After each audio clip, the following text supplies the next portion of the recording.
I don't know why that song stuck in my head. I actually don't know why that song stuck in my head. All right, folks, just bear with me one moment. Just make sure we're up and running and we're live, because this is going to be interesting. This is really going to be interesting. And I apologize. Yes, I am in a suit. Kind of been a while since I've been in a suit. Do I look good? Do I look good? Oh, I was about to say, do I smell good? But that would be a redundant question right now to ask. All right. Yeah. Well, so we're up and running. So let me get some sharing out the way before we get this all started.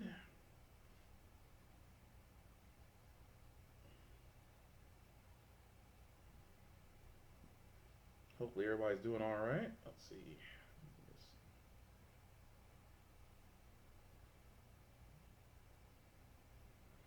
At least I hope everybody's doing all right. You should be. It's Saturday, and if you're in the South, you on God's hot plate right now, because yeesh. Like, God put the oven on 350 and walked off. And I mean that in every sense of the word. I said, God put the oven on 350 and just said, y'all be all right.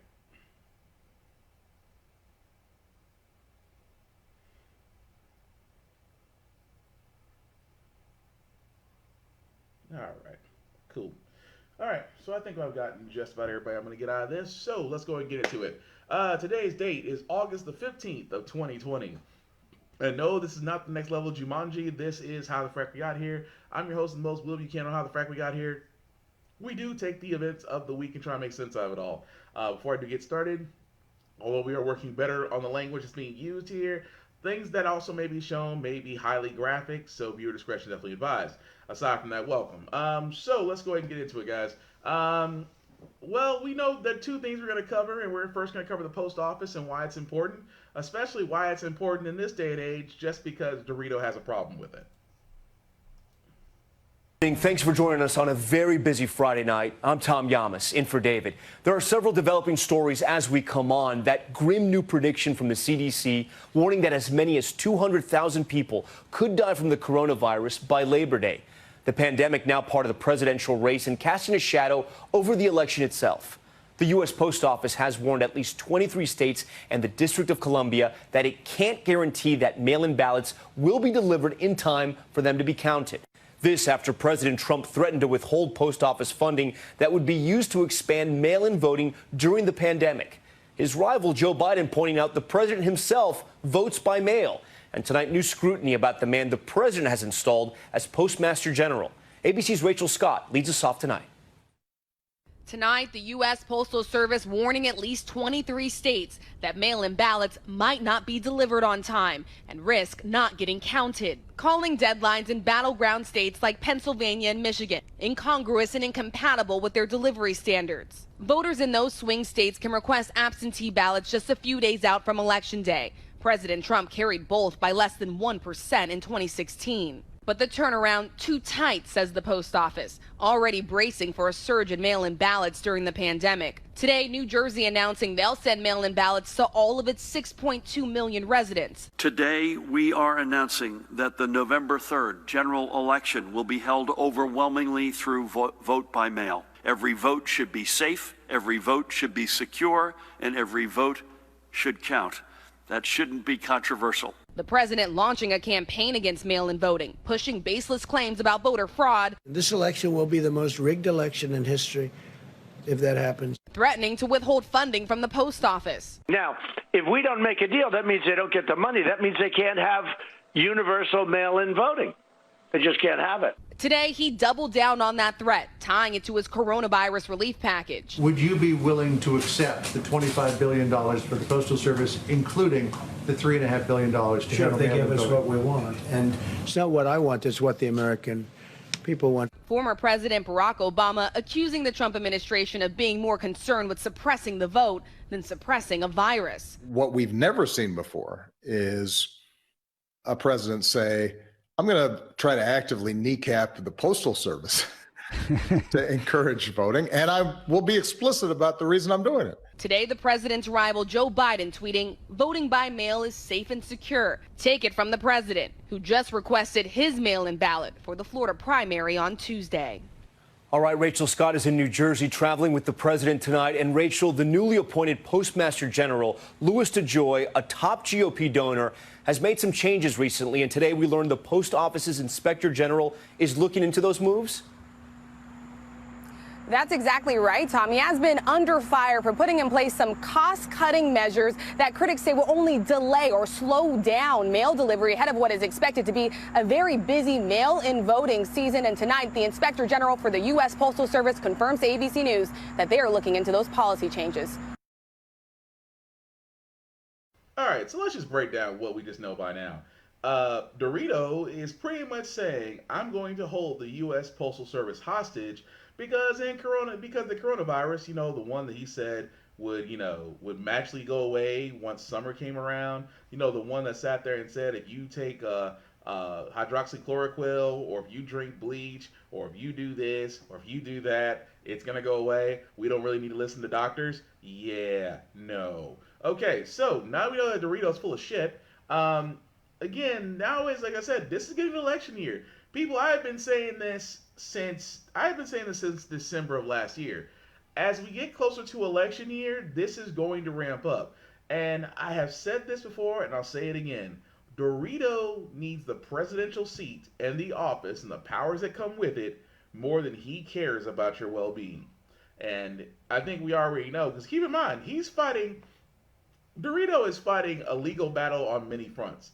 Let's start with the most obvious. He is still being sued for sexual harassment and assault. He's still being sued.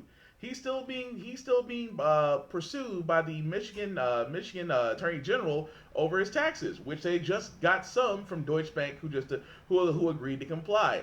At the same time, he is still fighting the Mueller report. The one the House Democrats do want, but they want the unedited fact. But his personal attorney, AG Barr, is preventing that from happening. And let's not forget his tax returns, which his other personal wall, Steve Mnuchin, is still protecting his personal tax returns. And on top of that, there is still possibly years and years of fraudulent activity with his family that could probably send them all to jail. He needs the presidential seat more than you need him.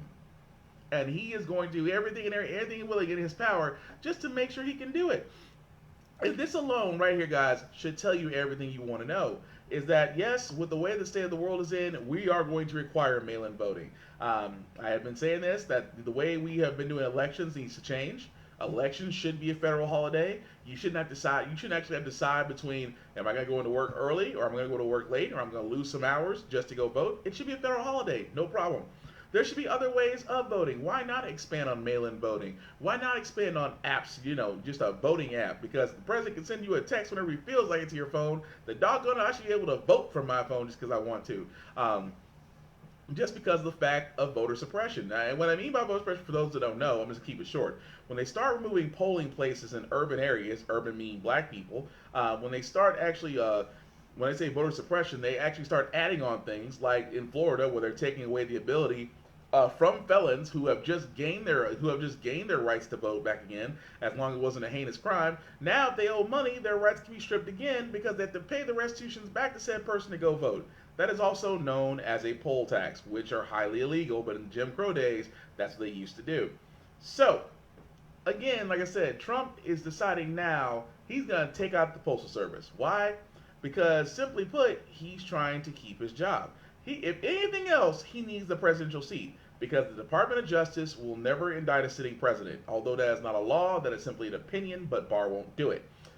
At the same time, guys, not only is the fact of mail-in voting is a problem, a lot of people actually use their mail, especially those in rural areas that get their medicines and everything else, their 90-day supply of medicines, that comes through the mail.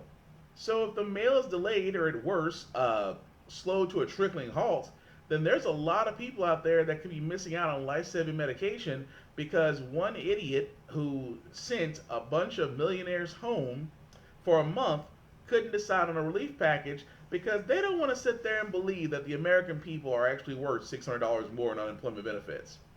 And I want to say there's the irony of it all. That's the irony. You've never seen a broke politician. And keep in mind, Mitch McConnell, Turtle Mitch, Moscow Mitch, just sent all of the Senate home for a month. and then come together. Those people in the Senate will never have the problems. Keep in mind, those people in the Senate will never have the problems that normal people have. So I said it best. It is amazing that high-end millionaires and billionaires just got sent home and were paid for doing a job that they failed to do. And not to get on my soapbox on this, guys, but this is the exact reason why I say voting is important. Those people got elected in, and those people are not even living up to the standard of what they've been elected in for. But I guarantee they're not complaining about a job. They're not complaining about utilities or anything else of that nature, because the simple fact of the matter is the unemployment benefits have expired. But Trump, in his wonderful omnipotence, has decided to do an executive order to do a $400 increase.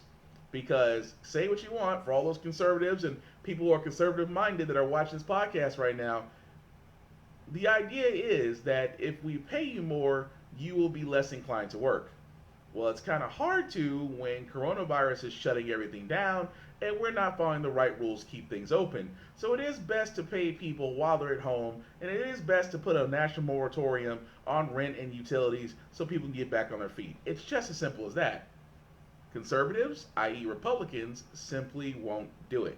And unfortunately, because you have a Republican in the Senate, and for all those that have never seen Schoolhouse Rock, Democrats can sit there and submit and pass bills all the time they want.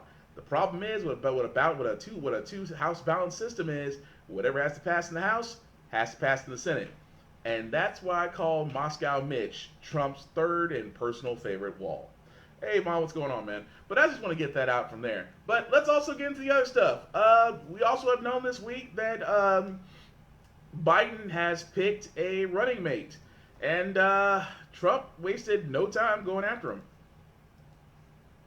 81 days now until the election, and the presidential race is entering a new phase. Today, Joe Biden and Kamala Harris appearing together in public, signing documents to officially appear on ballots. The Democratic convention starts on Monday, but President Trump has already gone on the attack, lasering in on Harris. Here's ABC's Kira Phillips. Tonight, socially distanced and signing the documents, Joe Biden and Kamala Harris are officially on the ballot as the Democratic ticket. That's it.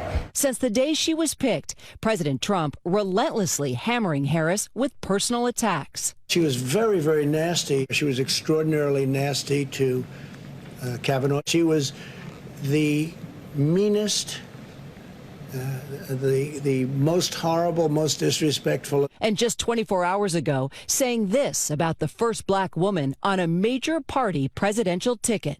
Now you have a sort of a mad woman, I call her, because she was so angry and such hatred with Justice Kavanaugh. Today, I asked the president directly. Do you have an issue with a strong woman of color being in this presidential race? Do you None whatsoever. You don't see her as a threat? As you know, none whatsoever. No, not at all. Harris saying Biden deserves credit for picking a black woman.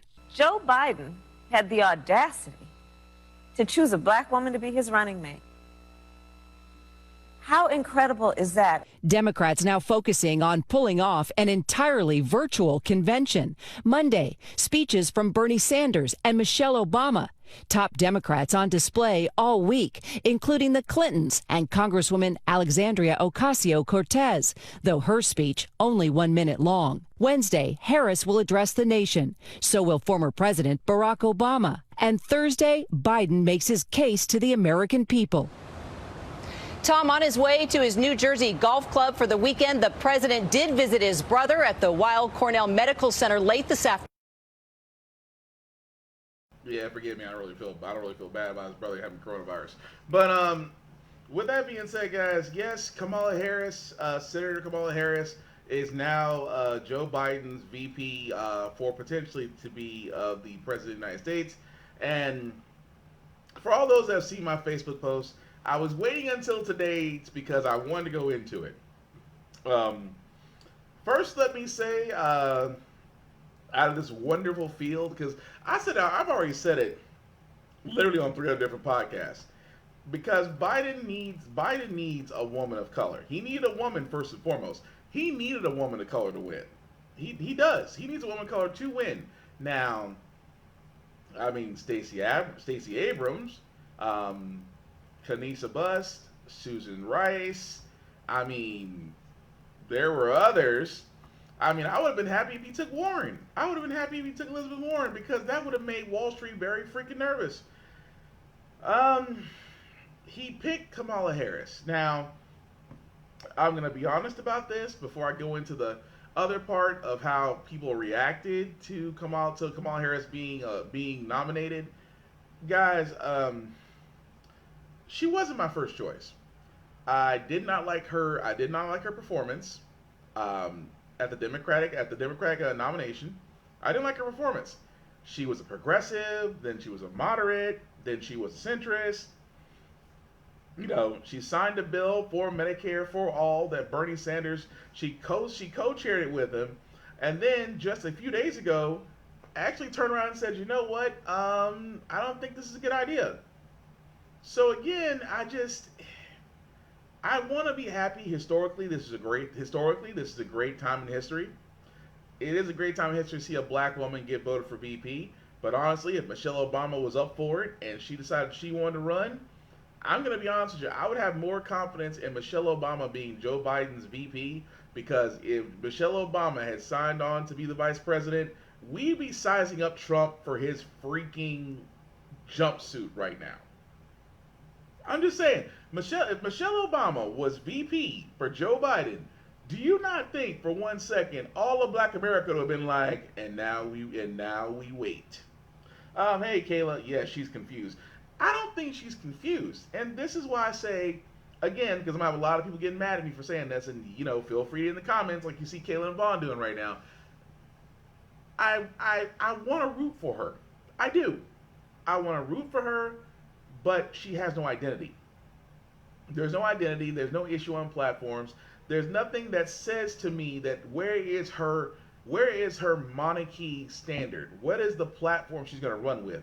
We know what Joe's going to do. Joe's already told us he is going to turn around and reverse everything Trump has done and literally try to continue Obama's plan if Obama had another 2 terms to do it in.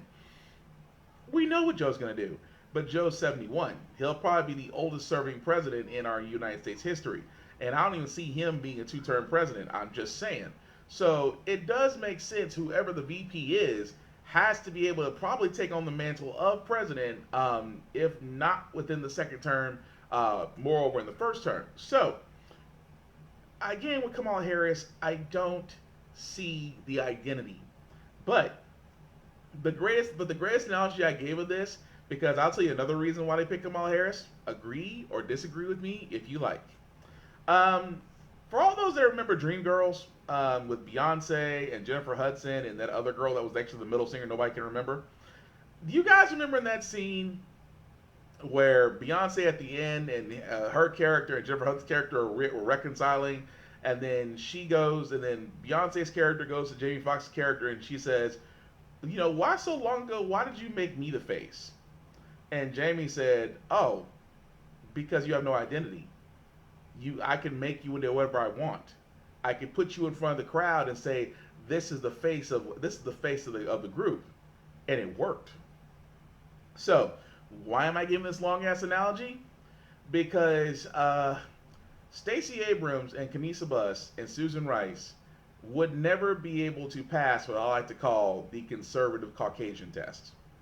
And what I mean by conservative Caucasian test is Kamala Harris is light enough to be accepted by conservatives if they choose to vote for her.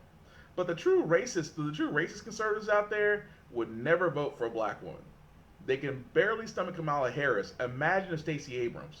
Imagine if Susan Rice. Imagine Michelle Obama.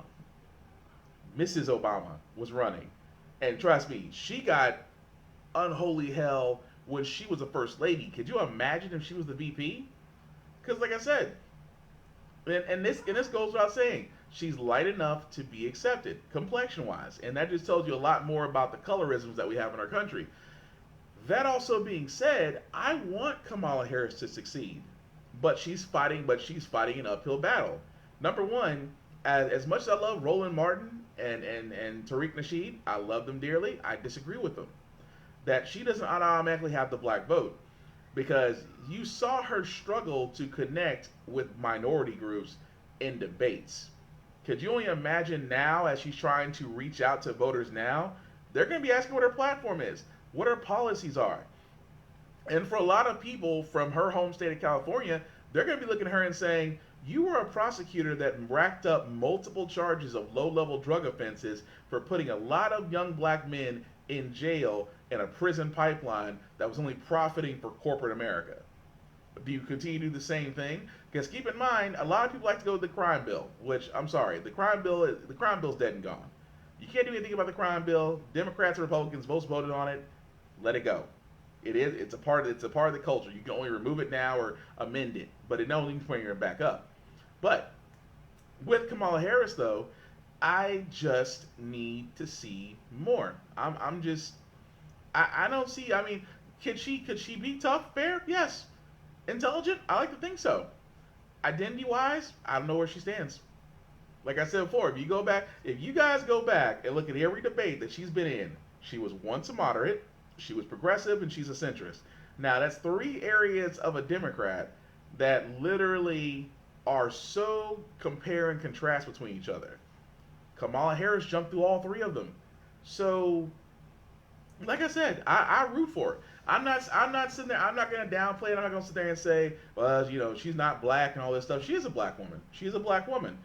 She's going to have a harder time because of the presence she's already put out there. And I'll be honest, for all you AKA fraternity people, especially you AKA sorority people, y'all need to be hitting the ground hard, because if anything's going to get her more shine or more support among the black community, it's going to be fraternities. I would not be surprised if the AKAs and their brother and all the other fraternities that are linked to them step up and start doing more. What needs to happen? Because as of right now, I don't feel very confident in Kamala Harris. Now, as the campaign goes on, could be slightly different. She could actually start introducing policies. But for right now, I need to see more. I mean, having a black woman as your VP is a good choice. Yes. But we need to see what more she's going to do with it now that she can run with it. But aside from that, guys, I did want to go into a little bit, I did want to show reactions from people who heard about Kamala Harris, and this is what they said. Open it, please. I think it's a very wise choice. Joe Biden really needed someone on the ticket who represented kind of a bridging together of the divides in our country, and I think Kamala Harris fits that bill perfectly.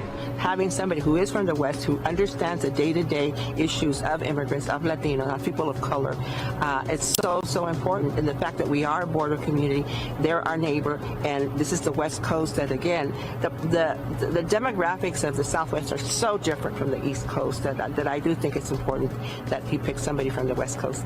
As the daughter of immigrants, as a black woman, as an Asian American woman, as someone who's going to be disproportionately impacted by issues herself growing up, as someone who came up in the civil rights movement with her family in California. I think that someone who can speak to those issues, who can hear our community, who has heard our voices before, I think that is someone who we can engage with. You know, when I look at Kamala Harris and I look at what Joe Biden has done, I think he's picked a perfect, conventional, logical choice for him. And I think it will invigorate and solidify the base of the Democrat Party. But I still fundamentally believe that most people are baked in on whether they're going to vote for Biden or they're going to vote for the president. I think people are excited. I think people are tired of what's happening. So I think people will show up to the polls this time.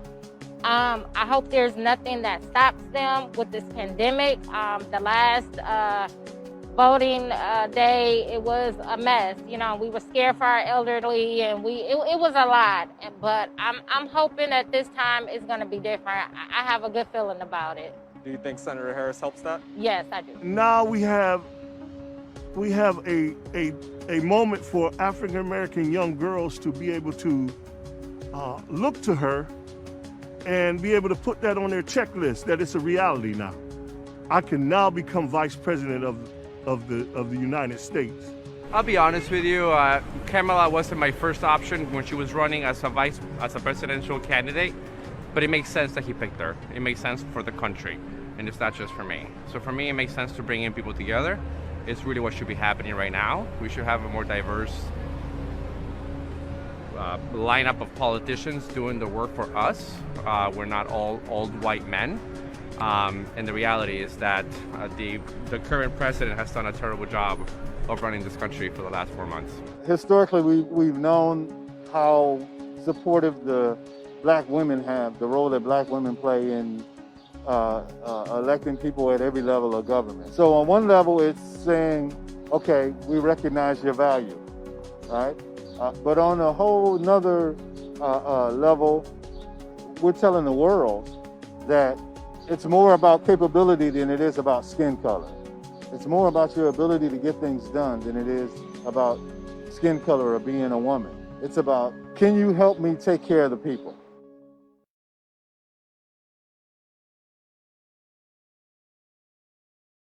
Okay. So like I said, it's a mixing pot, really. It is a mixing pot of just where things stand right now. And like I said, I want to root for Kamala Harris. And I'm like, oh boy, she wasn't my first choice. Could she do the job? I think she's capable. I think she's very capable. But the way she handles the next set of I don't want to say hurdles, but let's call them what they is. They're going to be hurdles. They're going to come at her. Her entire life is going to be dissected. She is going to be brought up on a prosecution record because she was a prosecutor. So that record is going to come up.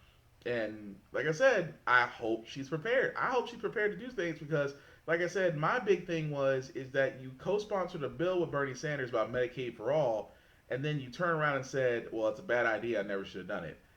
It kind of already puts a bad taste in my mouth that you flip-flop and you're not even in the first debate yet.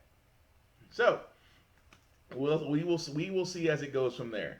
Aside from that, guys, there is another video about George Floyd's death that was released that actually will give more more context to the actual event, because I find it interesting that more videos being released on a day-by-day basis, but it's very obvious that a man was literally killed in front of the world, and that was the straw that broke the camel's back to where we are now. But this video here actually shows basically a nurse and a firefighter who was off duty, and they were trying to actually bring attention to the fact that George Floyd was no longer breathing. I do advise this video is highly graphic. Police body cam video showing the last minutes of George Floyd's life as seen by former officer Tu Tao. We have seen Officer Tao in videos shot by witnesses, and tonight we see his view of those bystanders, including their growing agitation as Floyd called for help and finally stopped breathing. ABC's Alex Perez with this new video and a warning: it is difficult to watch. Tonight, former Minneapolis cop Tu Tao's defense team arguing Tao's body cam video proves he shouldn't face charges in the killing of George Floyd. Don't touch me.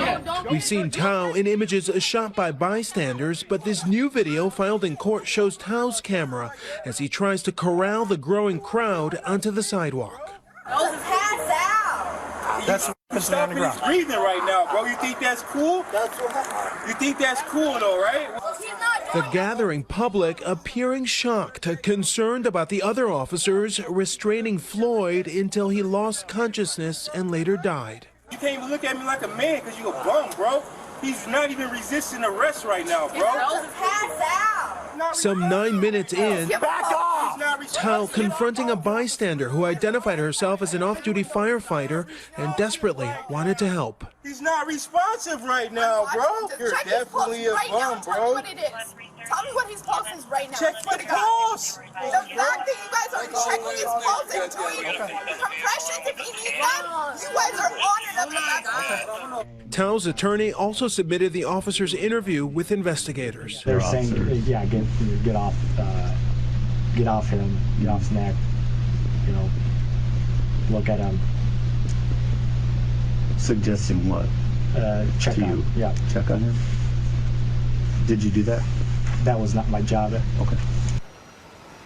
And Tom, a tentative trial date is set for March of next year, but attorneys are due back in court next month to tackle a motion by the prosecutor to try all 4 former officers at the same time in one trial. Tom? And that is when you first see that video about the fact of just how laid back he was, as well, you saw them all saying check a poll. You said check him, and you didn't check him. Why? Because that's not my job. Well, guess what's about to be your job? A prison suit.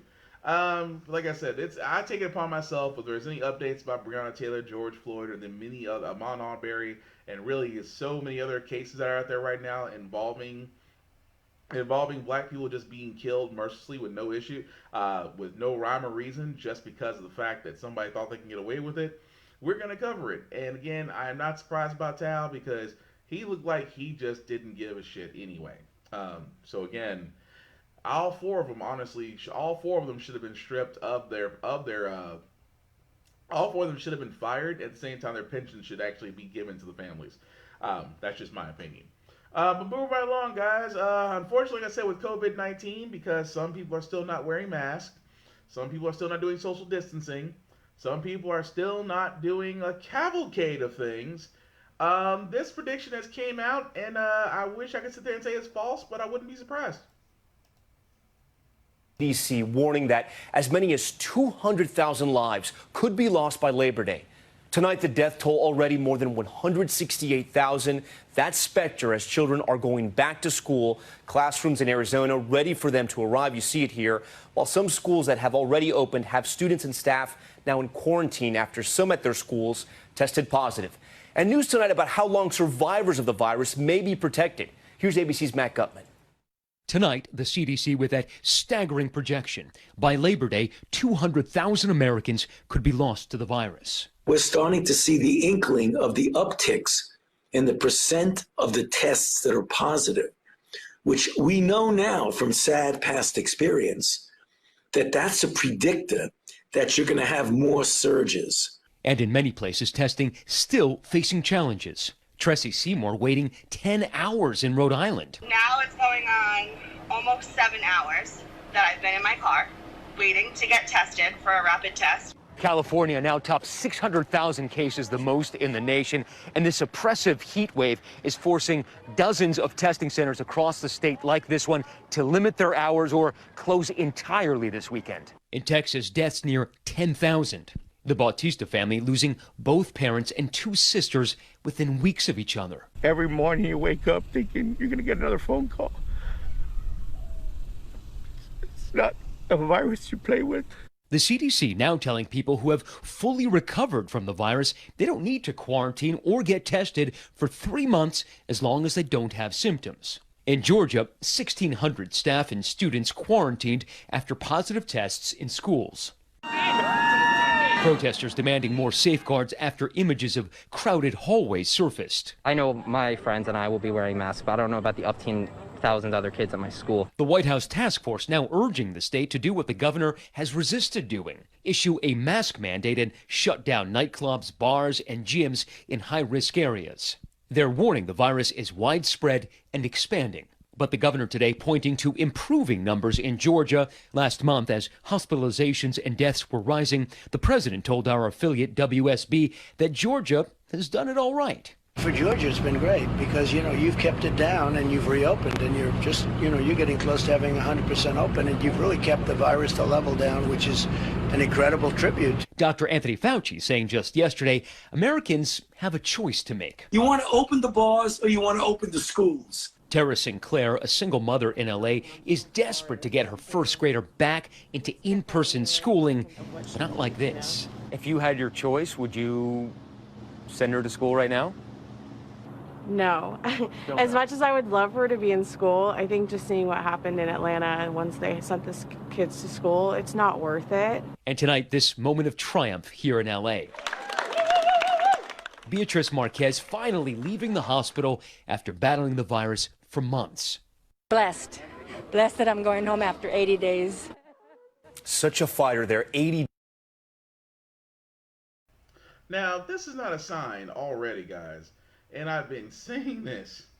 It is never a good idea, no matter what, to turn around and open. There was no need to open. The cases, like I said, We are not at a level anywhere in America right now to try any sort of normal activity. Opening bars, definitely not. Opening schools, hell no. And yet there are some people that still try to do it. And then wonder, well, okay, wonder why one school now has to quarantine. Because again, there's no way that you can actually follow CDC rules in a school. Sure, it's all nice on paper, but in real actuality, you can't do it. There's always going to be a student, a faculty member, or an educator, or a teacher that's going to get the virus. And all this is doing is just spreading it out more. This is why I sit there and say the whole idea. I said, I know, don't get me wrong, guys.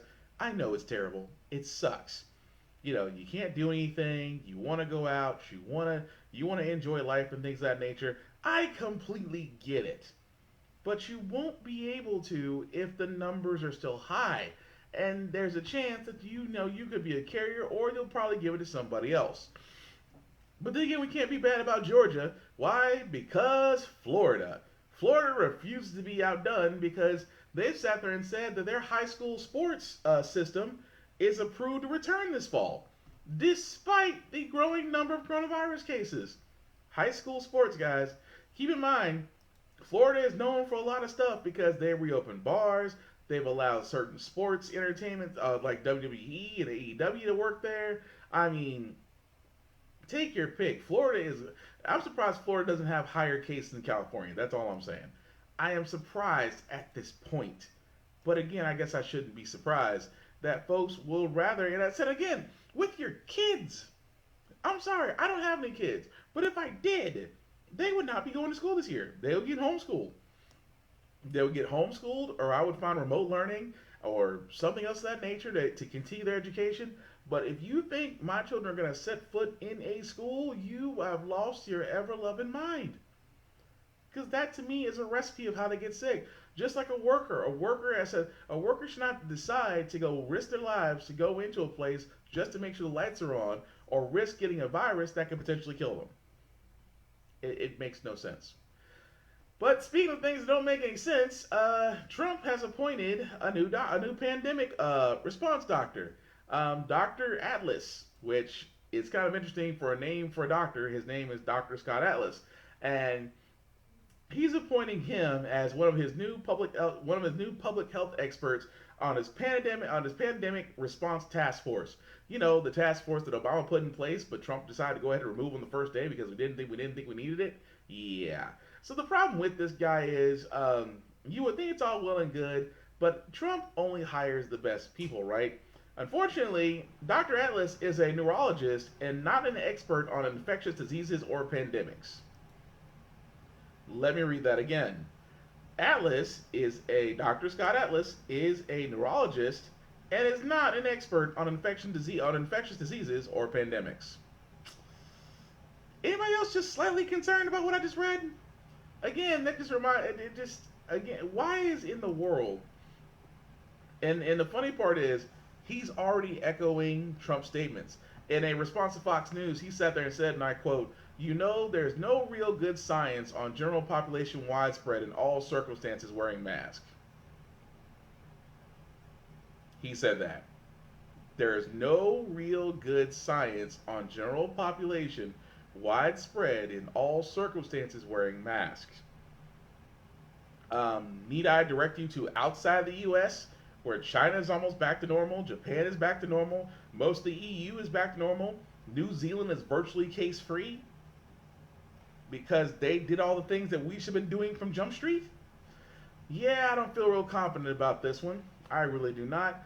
Even more so in the simple fact of the matter of Michael Cohen. Everybody remembers the president's personal fixer, Michael Cohen, his foreign attorney. Well, Michael Cohen must be coming out with a book, which he is, because he sat there and said he is going to allege that Trump worked with Russia to win the 2016 presidential election.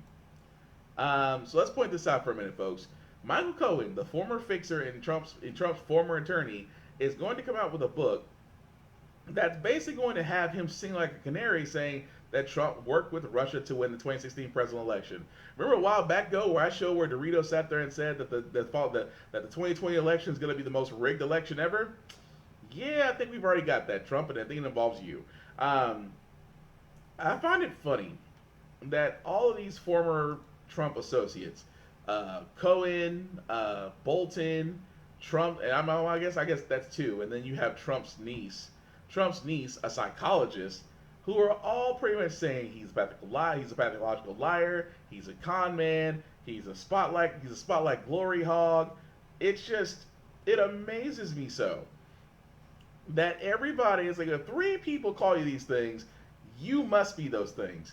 But again, like I said, this goes back to what I said at the beginning of the podcast, that with all that being said, all Trump cares about is the presidential seat. That is his first line of defense. And with that gone, ooh, buddy, it's gonna be hard to see life besides Orange is the New Black, the real game. But shouldn't be surprised about that, because as I just got through talking about public schools and them being safe, there was a report out here that talked about Betsy DeVos was actually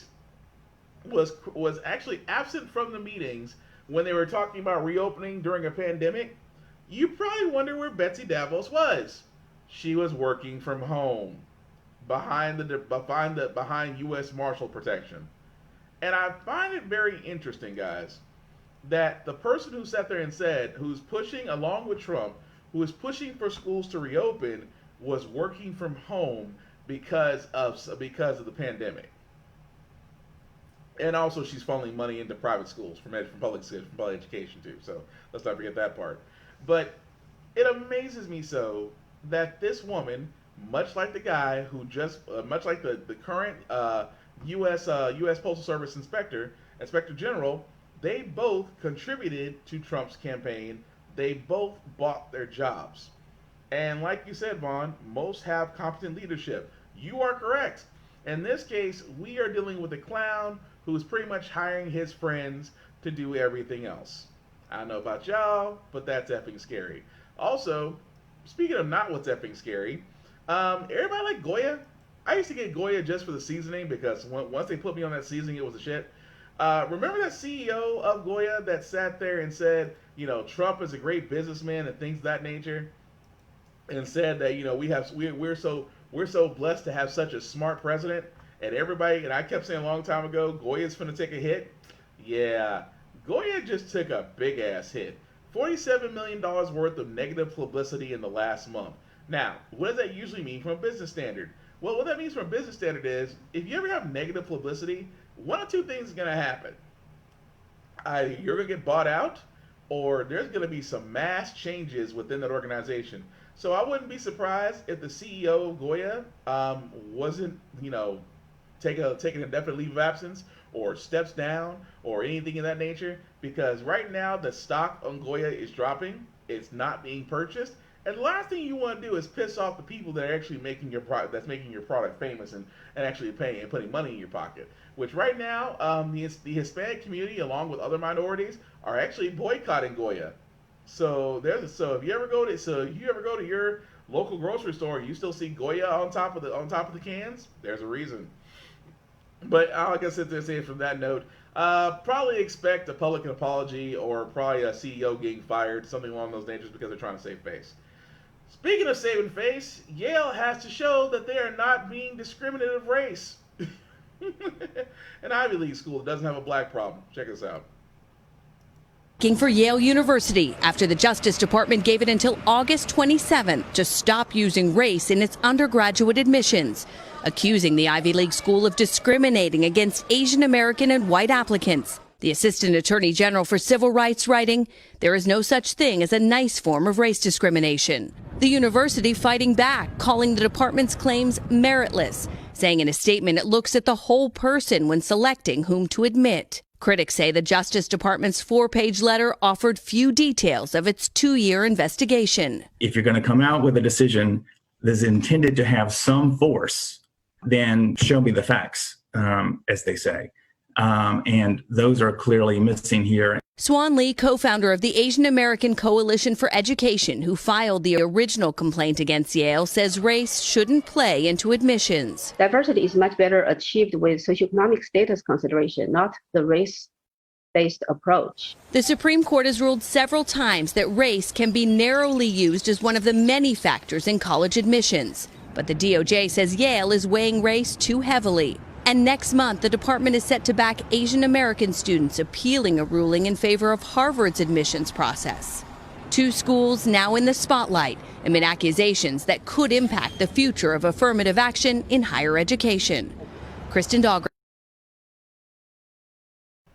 So here's what I find interesting. That Yale, I mean, when you first, well, let's be honest, when you first saw racial discrimination, how many like you or like me is like, that must be black, it has to be us. And it's kind of funny where they start off with Caucasians and Asian Americans. Now, I'm not one to sit here and be weirded out by this, but at the same time, it's just like, I have a hard time, like, first and foremost, you're talking about Ivy League schools. Ivy League schools who have a selection process that's worse than going through a mortgage loan lender at a bank. Now, I'm not saying that they are. I mean, like I said, I never had aspirations of going to Yale or Harvard. If my future children decide that they want to go to Harvard or go to Yale or go to any of the Ivy League schools, and they have the fortitude and the mental capability to do so, hey, I'll pay that bill. I might cry a little bit, but I'll pay that bill. But it's just interesting to now where they say it's still, well, it's just discrimination. How can you? And I always wondered that just from a certain standpoint, these Ivy League schools, what's the merit basis of discrimination on race? If you're Asian American, you can't get let in. And I thought Caucasians, I was like, Caucasians not getting in? Is that really race? Or are they just being honest with you? But I had to follow up on that story because I just thought that was interesting just to say on that note. But really, that's all we got before we get to, as we're going to our Feel Good News segment. And like I said, also, before I do get to my Feel Good News segment, let me apologize, guys. I didn't actually say when the podcast is starting today. I apologize for that because other things that came up. So I do apologize this was late, and I do think you guys are still rocking with me. I just wanted to go ahead and let you know that before we actually got finished. But like I said, with our Feel Good News stories, like I said, we all know how the Frack We Got Here. We usually cover a lot of things that are doom and gloom and can sometimes not be good on the positive note and things of that nature, but it's the weekend. We're trying to make it to where it's enjoyable, people are having fun, everybody sing, everybody dance, come let the music play. You know, I don't mean to go Lionel Richie, but all night long started playing in my head. All night long, all night. Oh man, let me stop. But yeah, we want to leave you on a good note, make you feel good. And with these feel good stories, I gotta give it to this one. About this woman who jumps into action after witnessing a crash. This one right here was a nurse, 6 months pregnant, right? 6 months pregnant, and is hopping in to get people out of this. Now, I don't know about y'all, but when I see cars like this that are in a certain direction, I have to ask, number one, how did the driver pull that off? Number two, again, how did the driver pull that off? But the one thing I wanted to point out was this woman is 6 months pregnant. That's actually her in the picture right there. 6 months pregnant, and she's trying to stabilize the driver to get them out of the car. 6 months pregnant, right? And I have to give it to her. That's Wonder Woman status. That's like, I'm pregnant, but I'm still gonna get you out this car. And they did right by her. I mean, she got a few gifts. She got a few baby gifts and things of that nature, just because of her pregnancy. But I was just like, when I first read that story, I was like, this woman saw a wreck, hopped into action at 6 months. Damn. Mothers are badasses. Just want to let y'all know that. Shout out to all the mothers. But the other one I have, the other couple stories I have, guys, this other one, I have to give it to this principal in Alabama, because if you're going to deal with COVID-19, you're trying to get the kids to understand what's going on, you might as well have fun with it, and I got to give them props for this. It's an overnight COVID-19 classic.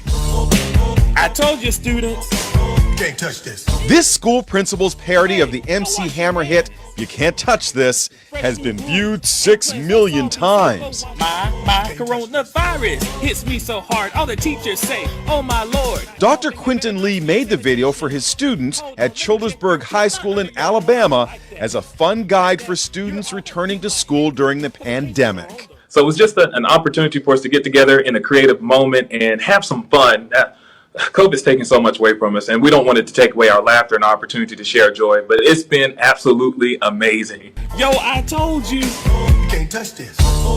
Why are y'all standing so close? Back up.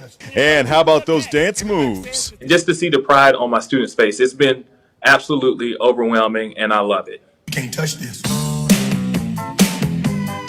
You can't touch this. So, what does the original "You Can't Touch This" guy have to say about the parody? You actually heard from MC Hammer himself. Yes. So he retweeted, he actually retweeted some of the videos, and he gave me a shout out on his Twitter, and I had a complete moment. You can't touch this.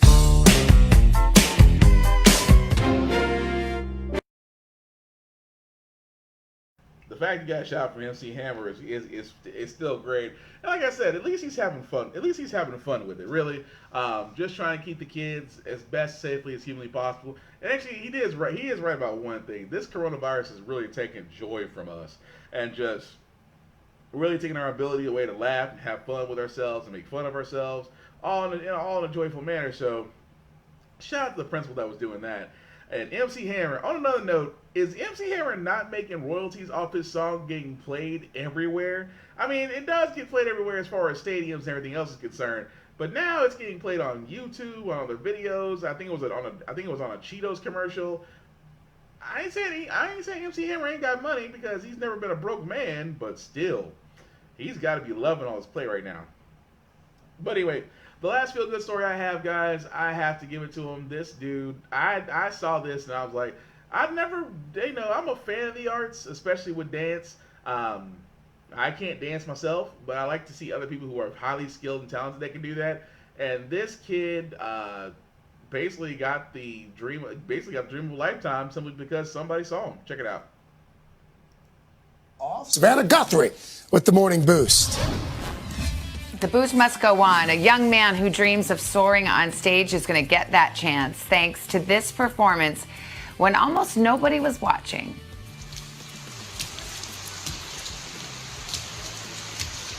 "11-year-old Anthony Madu nailed his leaps and spins while dancing barefoot in the rain. He trains at a small school in his native country, Nigeria. But when this video caught the attention of the American Ballet Theater in New York, well, they offered him a scholarship. Wow. He hopes to become a professional, and he says that when he dances ballet, it makes him feel happy, and it makes him feel strong.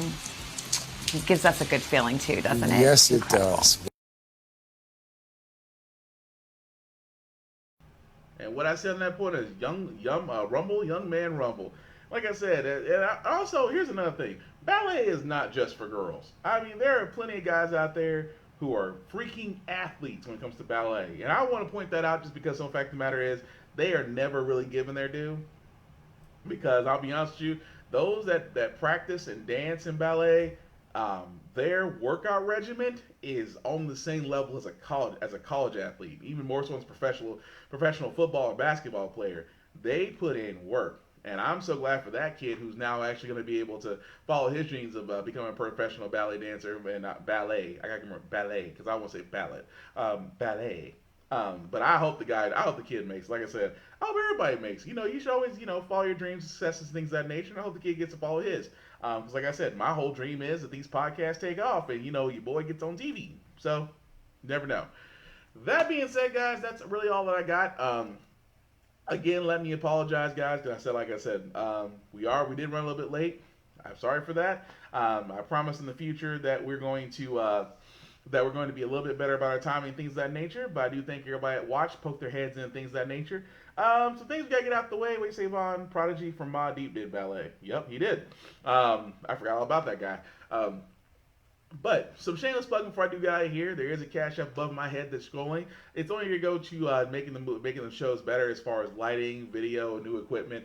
Oh, I can't wait to start building my new PC. That's actually going to be hopefully a lot better than the streaming department. I can't wait to get started on that. But aside from that, guys, I am not the only cat that has podcasts out here. I'll start with my buddy Vaughn, who's in the comments. I know he's working on the graphics right now for me to show because I want to put a face with the genius. Because Vaughn won't say it. He's a genius. He is. He is a musical prodigy. He is Mozart. He is if Mozart and Hershey's chocolate had a baby. And I encourage that because he is musically gifted. And I have no problem saying that. But he is a guy. Like I said, he actually has shows not similar to mine. I always like to say he loves to give you a variety of shows. I'll start with his first one, which is the VSTs, which is his Intercast. That Intercast is a news podcast, and on that news, it can be various things. That news could be music, it could be video games, it could be trailers. I call him the king of the weird trailers because he always finds the weirdest trailers. He finds the weirdest trailers, I think, more for shock value, but I have to give him one because he found a trailer called Rent-A-Pal, and I usually kind of blow over on those trailers, but Rent-A-Pal kind of got my attention, and I told Vaughn, once it's released, I will go and watch it, and he can go and watch it with me. Um, so I'm gonna be definitely looking forward to that. Although Vaughn, come to find out, Rent-A-Pal doesn't actually come out till September 11th on BO Demand, so I have to go see where I can find that on, or go to the Pirate Bay. Arg. Damn lies, eyes brilliant. You are brilliant. I said you were a genius. What'd I say? Damn lies, eyes brilliant. I called you a genius. Brilliant and genius is the same thing. But anyway, but his show, like I said, interactive just like mine. You can always go back, although he's holding on Rhythmness right now, but you can actually go back on his on his Facebook or his YouTube page or any other social media at abigbza to see previous episodes of Rhythmness, in which him, along with the rest of us, do go over albums and grade them to a 4-tier rating system, and just have conversations, because 9 times out of 10, if Vaughn likes it, probably I hate it. But there was a couple of times we actually did like the same stuff. But differences in taste equal to conversations. Is that what we try to do on Rhythmness? He also has Random as Fuck, which I believe is starting to be constantly on Tuesdays, but you definitely want to check his Facebook to know when he's going to be posting. What is Random as Fuck? Random as Fuck is the pool of ratchets we sometimes dip our toes into to take a break from life and have a chuckle. Some bills make you think, some bills make you cry, and he always does them to a theme. But again, they're always entertaining, as he likes to call it. Reset your weeks. Reset your weeks on Tuesday. You said I won't say it about myself. You won't. I can tell you off the bat, you were between you and Thomas. I don't know who's trying to be more humble. You never called yourself brilliant. Other people have called you brilliant. Don't tell that lie.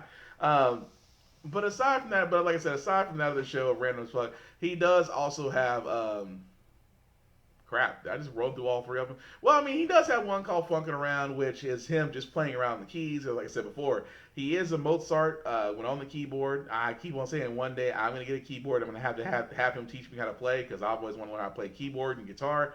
I also keep asking for a guitar because of where he is. I know he has access to it, but I don't want him to jeopardize his job over it. That being said, definitely check out all of his shows under his Facebook page at abigbza.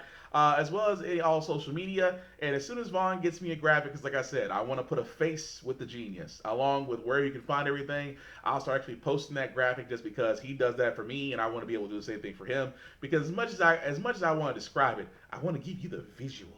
I need to give you the visual. Every time I talk about Vaughn's, it's like I need Vaughn's visual. Anyway, but aside from that, my other brother, another mother right now is, I guess, under construction with his To Be Determined podcast. So you can definitely go to Thomas Reed on Facebook or 2TBD on YouTube and go check out previous episodes there. Thomas Reed, who is probably on a bench right now, is a guy that loves fitness. He loves to work out. He loves to be able to show people what they've done or what you could do in order to become a better you. Right now, like I said, so show's under construction, but you can actually go back and encourage him to come back and start doing Q&As because we have technology. So I always say, reach out to Tom Reed on Facebook or 2TBD on YouTube and let him know you miss him, you love him, you need him. Okay, that was a little too dark. But anyway, let the guy know. So that way, I'll do like I usually do to him. Encourage him until you don't give him a choice. The old school mob way. But aside from that, of course, yours truly, I do have a few shows of my own. Every Tuesday night, 7-9 p.m., of course, the Burned Out Podcast, which is my storytelling podcast. As you've heard, Vaughn and Thomas both call me IT before. It's only because, yes, I do work in tech support. And I do love to share stories about certain themes, because chances are, if it's not about you, if it's not about you, you'll probably be laughing. Chances are, if it is about you, you're not going to be laughing, because you'll know exactly I'm talking about you. Either way, it's entertaining for the rest of us. Of course, every Saturday, usually between 10 a.m. to noon, is usually, of course, the How the Frack We Got Here, my political podcast. Little run late today. Again, my apologies. Also, we'll also be running a little bit later tonight, besides its usual 7 to 9 p.m. time. We're going to have a near after dark off limits podcast, and I say after dark because, whoo, oh, the subject. Now, the subject I'm gonna go ahead and say what the subject is now, in case you want to find out later. Because, like I said, I'm hoping through the magic of Zoom. I'm hoping through a Zoom meeting, which I'm trying to coordinate with everybody, that we can all do this and be able to all talk at the same time. But the subject tonight, for all those that are wanting to know, I'm going to edit this out the best way I could say this. Men with zero ambition deserve dry D. If you want to know what the D stands for, you got to watch it tonight and see where I'm going with. So, yes, that's going to be the subject for the Off Limits podcast tonight. Men with no ambition and no drive deserve dry D. Only because it's a family show, I can't say what the D is standing for. But hopefully I'll be able to get everybody on that show. Like I said, even though with the coronavirus and things just keeping us separated, I still want to be able to use the power of technology to bring everybody together, because on Off Limits, it is always best when we can talk about it as a group and literally have fun with it, because I want to hear everybody's opinion, and that's what makes the show so fun for me to do, because I don't mind talking about anything and everything, and that's what makes the show great. So it'll definitely be sometime between 10 p.m. and after. Like I said, it's going to be a near after dark episode. So hope all the adults can join in. I definitely don't need kids there, because your kids watching, that's going to be a conversation you ain't going to be ready for. But all of my shows can be found on my Facebook page at William Buchanan, or on Facebook or on YouTube. They each have pages of their own, so you can look up either on YouTube or Facebook the Burned Out Podcast, How the Frack We Got Here, the Off Limits Podcast, and Get Bit, which I did not explain because that's also going to be Sunday 7-9 Get Bit, which is usually my blurred podcast in which we cover video games, anime, comics, movies, television shows, things of that nature. We will also cover its regular time on Sunday between 7 and 9 p.m. and that also can be seen either on Facebook or YouTube. So, pretty much, guys, as I'm wrapping up, if you like what I did, please let me know. If you didn't like what I did, please let me know. The whole idea of how the Frack We Got Here is to honestly, we're not trying to change minds, we're not trying to persuade, we are simply trying to inform. Because too many shows out there are either trying to pull you or push you in a different direction. They don't just simply give you the facts and allow you to make up your mind for yourself. That's where we come in. Now, are we going to give you the straight facts? Absolutely. But at the same time, we're going to sit there and give you all the information for yourself to decide how you want to go about it, because truly informing folks leads to a better community. An informed community can make a lot better decisions than an uninformed one, because an uninformed one got us Trump, and that's how the Frack We Got Here. So, I thank you all guys for watching. Again, apologies on the lateness, but I do thank everybody that stuck around and watched with me, and we'll just go from there. Hopefully have a good weekend. Also, please wear a damn mask. We've tried the other way, it doesn't work. Wear a mask, practice social distancing, go out only if you need to. If you're sick, stay home. If you find out that you're asymptomatic, stay home. At the same time, if you do all these things, and like I said, and thank you all you essential workers, truckers, grocery store, gas station attendants, those working in United States Postal Service, those working at UPS, FedEx, DHL, Amazon, truckers, all the above who have to go out there and risk their lives in order to keep the lights on, things running, thank you. Especially you doctors, nurses' aides, doctors' aides, everybody that's working in environmental services in the hospital. That is definitely not being overlooked as well, because you guys deserve a lot more and then some. But above all else, let's help them out. Let's actually follow the rules, actually flatten the curve. And actually, if we do that, if we just simply follow instructions instead of just believing everything else from Conspiracy Theory Central, we might actually get past this. That's all I'm asking to do, guys. Wear a mask, be safe, be kind to each other. That's it. Peace.